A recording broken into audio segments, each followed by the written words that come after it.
దేవుని నామానికి సమస్త ఘనత మహిమ ప్రభావములు కలుగును గాక. మన ప్రభువును రక్షకుడైన యేసుక్రీస్తు వారి యొక్క శ్రేష్టమైన నామంలో మీకు శుభములు వందనాలు తెలియజేస్తూ, ప్రభు అయినటువంటి యేసుక్రీస్తు వారి యొక్క జననం సందర్భంగా క్రిస్మస్ శుభాలు వందనాలు నేను మీకు తెలియజేస్తా ఉన్నాను. అంధకారంలోనూ మరణ ఛాయల్లో ఉన్న వారికి వెలుగునిచ్చి జీవములోనికి నడిపించి పరమునకు చేర్చడానికి దేవుని చేత ఈ లోకానికి పంపబడిన మన ప్రభువును రక్షకుడు ఆయన అద్వితీయ కుమారుడైన యేసుక్రీస్తుకు మహిమ ఘనత ప్రభావములు కలుగునుగాక.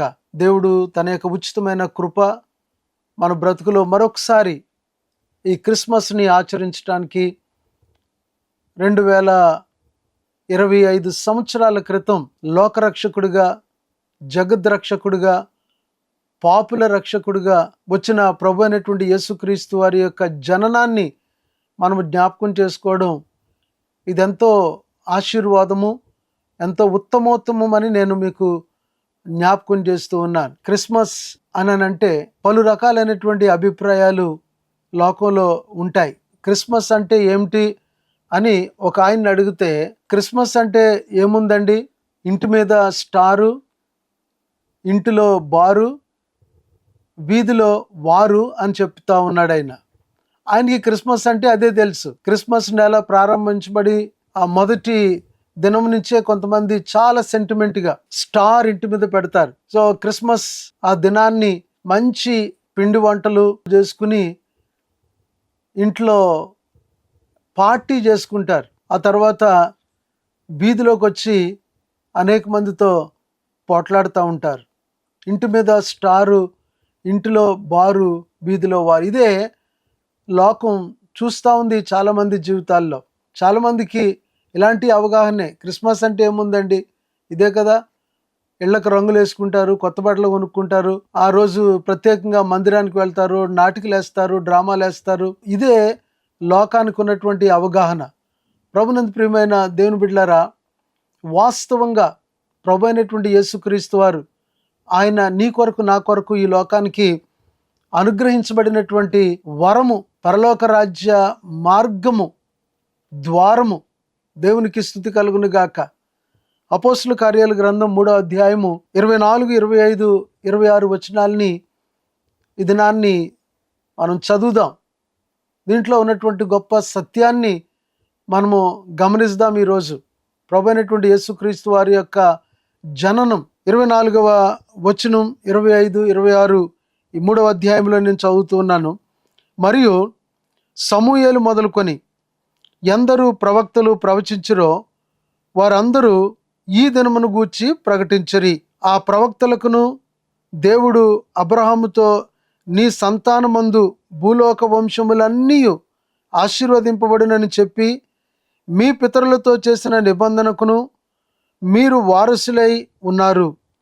దేవుడు తన సేవకుని పుట్టించి మీలో ప్రతివానిని వాని దుష్టత్వము నుండి మళ్లించుట వలన మిమ్మును ఆశీర్వదించుటకు ఆయనను మొదట మీ వద్దకు పంపెను అని చెప్పెను. పరిశుద్ధుడైనటువంటి లూకా ఈ యొక్క అపోస్తుల కార్యాల గ్రంథాన్ని వ్రాస్తూ ప్రభు అయినటువంటి యేసుక్రీస్తు వారి యొక్క జననానికి సంబంధించినటువంటి ఒక గొప్ప సత్యాన్ని ఆయన తెలియజేస్తా ఉన్నాడు. ఆయన మాట్లాడుతూ ఈయన పాపుల రక్షకుడు, లోక రక్షకుడు అని తెలియజేస్తూ ప్రభు అయినటువంటి యేసుక్రీస్తు వారు ఈ లోకానికి రావడము దైవ సంకల్పము అని తెలియజేస్తా ఉన్నాడు.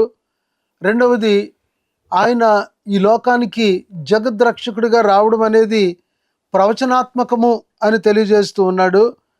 తర్వాత మూడవది, ప్రభు అయినటువంటి యేసుక్రీస్తు వారి యొక్క జననం, ఆయన జీవం చారిత్రాత్మకము అని తెలియజేస్తా ఉన్నాడు. ప్రభు అయినటువంటి యేసుక్రీస్తు వారి యొక్క మొదటి రాకడ దేవుని యొక్క వాక్యం చెప్తుంది, దైవ సంకల్పం ద్వారా ప్రవచనాత్మకంగా, చారిత్రాత్మకంగా ఉన్నటువంటి ఈ యేసు దుష్టత్వము నుండి మనుషులను విడిపించి వారిని ఆశీర్వదించడానికి ఈ లోకంలోనికి వచ్చాడు ఆయన. ఆదికాండము 3వ అధ్యాయము 15వ వచనాన్ని మనం గమనించినప్పుడు ప్రభు అయినటువంటి యేసుక్రీస్తు వారి యొక్క మొదటి రాకడను గురించి దేవుడు మొట్టమొదటిగా తెలియజేసినటువంటి సంగతి, ఆదాము అవ్వ మన పితరులు వారు దుష్టత్వంలో పడిపోయినప్పుడు, పాపంలో పడిపోయినప్పుడు ఈ లోక రక్షకుని యొక్క అగత్యతని దేవుడు గుర్తించాడండి. నేను ఒక స్త్రీ సంతానాన్ని నేను పంపిస్తాను, ఆయన అపవాది యొక్క తలను చెతక్కొడతాడు అని దేవుడు వాగ్దానం చేశాడు. అనగా దుష్టత్వాన్ని రూపుమాపుతాడు అని దేవుడు వాగ్దానం చేశాడు. అపవాది లేక సర్పము అక్కడ ఉదహరించబడినటువంటి ఆ మాటని మనం గమనిస్తే, దుష్టుడు మన ఆది పితరులను మోసం చేసిన వాడు కనుక వాని యొక్క తలను చెదకొడతాడు అని చెప్తా ఉన్నాడు ఆయన. ఆ విషయాన్ని గురించి ఆయా సందర్భాల్లో అనేక మంది ప్రవక్తల ద్వారా దేవుడు తెలియజేస్తూ వచ్చాడు. సో ఎందుకు అనంటే, మీలో ప్రతి వాని దుష్టత్వం నుండి మళ్లించటం వలన మిమ్మల్ని ఆశీర్వదించుటకు ఆయనను మొదట మీ యొద్దకు పంపెను. మనలో ఉన్నటువంటి దుష్టత్వం నుంచి మనల్ని విడిపించడానికి ప్రభువైనటువంటి యేసుక్రీస్తు వారు నరావతారిగా ఈ లోకానికి ఆయన వచ్చాడు. దేవాది దేవుడు, సర్వశక్తిమంతుడు, సృష్టికర్త, సర్వోన్నతుడు, త్రిత్వములో ఏకమైనటువంటి వాడు దాసుని స్వరూపాన్ని ధరించి ఆయన ఈ లోకానికి రావాల్సి వచ్చింది. ఆయన ఎందుకు అనంటే ఒకే ఒక కారణం, మనము అపవాదికి దాసులమైపోయాము, బానిసలమైపోయాము. మన యొక్క జీవితాలు దుష్టత్వం చేత నింపబడినవి. అనేక మంది బ్రతుకులు దుష్టత్వంలో మగ్గిపోతూ ఉన్నాయి. కనుక వారిని ఆశీర్వదించాలని దేవుడు కోరుకుంటున్నాడు. ఆయన చేత నిర్మించబడిన వారంగా, ఆయన చేత ఈ లోకంలోనికి పంపబడిన వారంగా మనం దుష్టత్వంలో మిగిలిపోవడం మన దేవునికి ఇష్టం లేదు. మన పాపంలోనే మనం అలా ఉండి చచ్చిపోయి నరకానికి వెళ్ళిపోవడం దేవునికి ఇష్టం లేదు. అందుకనే మన ప్రభువు మనల్ని మన దుష్టత్వం నుంచి విడిపించడానికి ఈ లోకానికి పంపబడ్డాడు. దుష్టత్వము అనంటే 10వ సంకీర్తనలో 2, 3, 4, 5, 6, 7 వచనాల్లో దుష్టత్వంలో ఏమున్నాయో ఇక్కడ చెప్తున్నాడు. దుష్టత్వంలో గర్వం ఉందంటండి. దుష్టుడు గర్విస్తాడు అని చెబుతూ ఉన్నాడు. దుష్టుడు తన యొక్క మనోభిలాషను బట్టి అతిశయపడతాడు అని చెప్తా ఉన్నాడు. దుష్టుడు లోభత్వాన్ని కలిగి ఉంటాడు అని చెప్తా ఉన్నాడు. దుష్టుడు అనుకుంటాడంట, మేము కదల్చబడం, మేము ఎప్పటికీ ఇలాగే ఉంటాం, మాకు ఏ భయము లేదు అని అనుకుంటాడంట. దుష్టుడు వాని యొక్క నోరు శాపముతోనూ కపటముతోనూ వంచనతోనూ నిండి ఉంటుందంట. సో ఇవి ఒక దుష్టునిలో అంతర్లీనమైనటువంటి లక్షణాలు. ప్రభువైనటువంటి యేసుక్రీస్తు వారు ఇలాంటి దుష్టత్వంతో మగ్గిపోయినటువంటి మనల్ని మగ్గిపోయిన అనేక మందిని ఈ దుష్ట మార్గము నుంచి, ఈ దుష్టుని యొక్క తత్వము నుంచి మనల్ని మళ్ళించి ఒక ఉన్నతమైనటువంటి ఆశీర్వాదకరమైనటువంటి జీవితంలోనికి మనల్ని నడిపించడానికి ఆయన ఈ లోకానికి రక్షకుడిగా వచ్చాడు.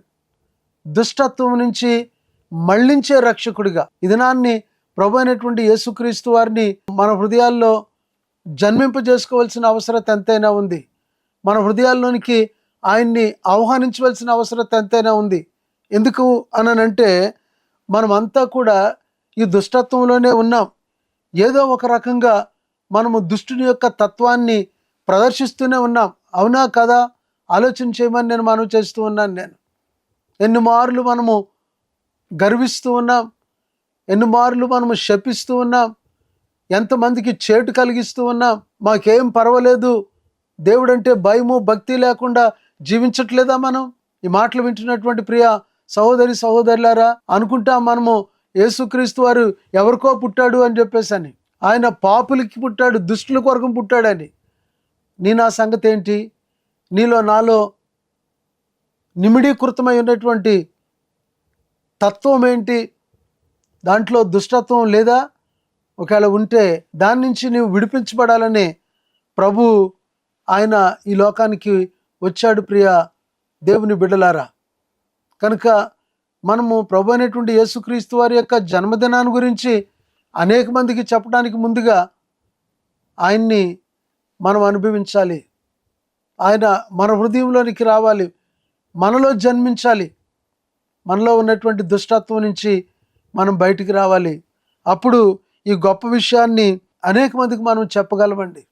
పౌలు గారు ఆయన వ్రాస్తూ రోమీలకు రాసిన పత్రికలో 7వ అధ్యాయము 23-24 వచనాల్లో ఆయన అంటాడు, నాలో వేరొక నియమం ఉంది కనుక ఆ నియమాన్ని బట్టి నేను ఏది చేయాలనుకుంటున్నానో అది చేయలేకపోతా ఉన్నాను.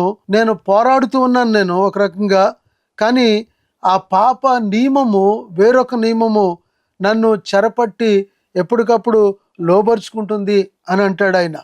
నేనెంత దౌర్భాగ్యుడిని, ఇట్టి మరణమునకు లోనైనటువంటి నా శరీరాన్ని ఎవడు విడిపిస్తాడంటా ఉన్నాడు. ఈ క్రిస్మస్ దినాల్లో ఉన్న మనము దేవుని కృపచేత మరొక మారు మన జీవితంలో ఈ క్రిస్మస్ను గురించి ఆలోచించేటువంటి అవకాశాన్ని కలిగించిన ఆ దేవునికి మహిమ చెల్లిస్తూ ఈ క్రిస్మస్ దినాల్లో మన స్థితిని గురించి మనం ఆలోచన చేసి ఈ సంవత్సరం అయినా సరే లేక ఈ దినమైందైనా సరే ప్రభువుని మన హృదయంలోనికి ఆహ్వానించవలసినటువంటి విషయాన్ని, అవసరతను నేను మీకు జ్ఞాపకం చేస్తూ ఉన్నాను. నేను దేవుడు కృప కలిగిన వాడు. ఒకవేళ ఆయన ఈ లోకంలోనికి ఎందుకు వచ్చాడో ఆ పర్పస్ని మనలో నెరవేర్చుకోవడానికి ఆయన్ని మన హృదయంలోనికి మనము ఆహ్వానిస్తే గనక, యెషయా భక్తుడు యేసు ప్రభు కొరకు ప్రవచనం చేస్తూ ఆయన 25వ అధ్యాయంలో 7-8 వచనాల్లో చెప్పినట్టుగా ఆయన మనకున్నటువంటి ప్రతి అవిధేయతని ఆయన తీసివేసేవాడుగా ఉన్నాడు. మన మీద ఉన్నటువంటి ప్రతి ముసుగును ఆయన తీసివేసేటువంటి వాడుగా ఉన్నాడు. మన బ్రతుకులో ఉన్న ప్రతి దుష్టత్వాన్ని ఆయన తీసివేసి ఆయన మనకి రక్షణను అనుగ్రహించి దాంట్లో మనల్ని సంతోషింప చేయడానికి ఆయన ఇష్టపడుతున్నాడని నేను మీకు మనవి చేస్తూ ఉన్నాను. ఈ క్రిస్మస్ నీ కొరకే. ప్రభు అయినటువంటి యేసుక్రీస్తు వారు ఆయన పాపులను రక్షించటానికి, దుష్టులను దుష్టత్వం నుంచి విడిపించడానికి ఈ లోకంలోనికి వచ్చాడు. ఇది నమ్మదగినది, పూర్ణాంగీకారమునకు యోగ్యమైనటువంటి మాట. ఇది 2025 సంవత్సరాల క్రితం ఆయన ఈ లోకానికి వస్తే అనేక మంది వారి యొక్క జీవితాల్లో ప్రభు అయినటువంటి యేసుక్రీస్తు వారిని అంగీకరించడం ద్వారా వారు దుష్టత్వం నుంచి మళ్లించబడ్డారు, వారు పాపం నుంచి విడిపించబడ్డారు, దేవుని యొక్క రాజ్యానికి వారు వారసులుగా మార్చబడ్డారు. ఈ సమయంలో ఈ మాటలు వింటున్నటువంటి నా ప్రియ సహోదరి సహోదరులారా, నిజమైనటువంటి క్రిస్మస్ ఏమిటి అనంటే నీ దుష్టత్వం నుంచి నీవు మళ్లించబడ్డమే, నీవు దీవించబడ్డమే. దుష్టత్వంలో ఉండి ఎన్ని క్రిస్మస్లు చేసినా, ఎన్ని సంవత్సరాలు క్రిస్మస్ని ఆచరించినా, ఎంత ఆడంబరంగా గంభీరంగా దీన్ని సెలబ్రేట్ చేసినా మనకే ప్రయోజనం లేదు. కనుక ప్రభు అయినటువంటి యేసుక్రీస్తు వారు ఆయన నీ కొరకే పరలోకాన్ని విడిచిపెట్టి భూలోకానికి ఆయన ఉద్భవించాడు. ఆయన నా పాప దుష్టత్వం నుంచి విడిపించటానికే. మళ్ళుకుంటావా?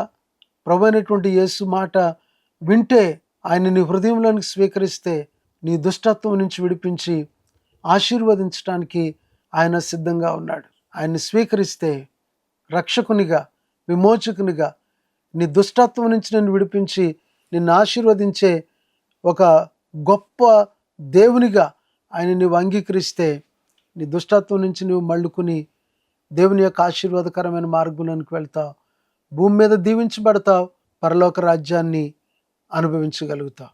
అట్టి కృప ఈ క్రిస్మస్ దినాన్ని ప్రభు మీకు అనుగ్రహించును గాక. ఆమేన్. చిన్న ప్రార్థన చేద్దాం. ప్రేమ కలిగిన మా తండ్రి, మీకు వందనాలు చెల్లించుకుంటూ ఉన్నాము. కృతజ్ఞతలు, స్తుతులు, స్తోత్రాలు నాయన. లోకంలో దుష్టత్వంలో మగ్గిపోతున్నటువంటి నా కొరకు, మా కొరకు పరిశుద్ధుడవు, గొప్ప దేవుడవు, నీతిమంతుడవు ఈ లోకానికి వచ్చావు ప్రభువా, నీకు స్తోత్రాలు. దుష్టత్వం నుంచి మమ్మల్ని మళ్ళించడానికే ఈ లోకానికి మీరు పంపించబడ్డారు నాయన. నన్ను విడిపించావు, అనేక మందిని విడిపించావు, మళ్ళించావు ప్రభా. ఈ దినాన్ని కూడా ప్రభా, ఈ మాటలు వింటున్నటువంటి మా ప్రియుల యొక్క జీవితాల్లో కూడా నాయన వారి వారి దుష్టత్వం నుంచి వారిని మళ్ళించి వారిని నిండుగా దీవించమని ప్రార్థన చేస్తూ ఉన్నాను. మహిమ పొందండి. యేసు నామములో స్తుతించి అడిగి వేడుకుంటున్నాను మా పరమ తండ్రి, ఆమేన్. త్రియేక దేవుని దీవెన, ఆయన కృపా కాపుదల, సన్నిధి, సమాధానము, ఈ క్రిస్మస్ శుభాలు సర్వదా సదాకాలము మీకు తోడుగా ఉండి నడిపించును గాక. ఆమేన్.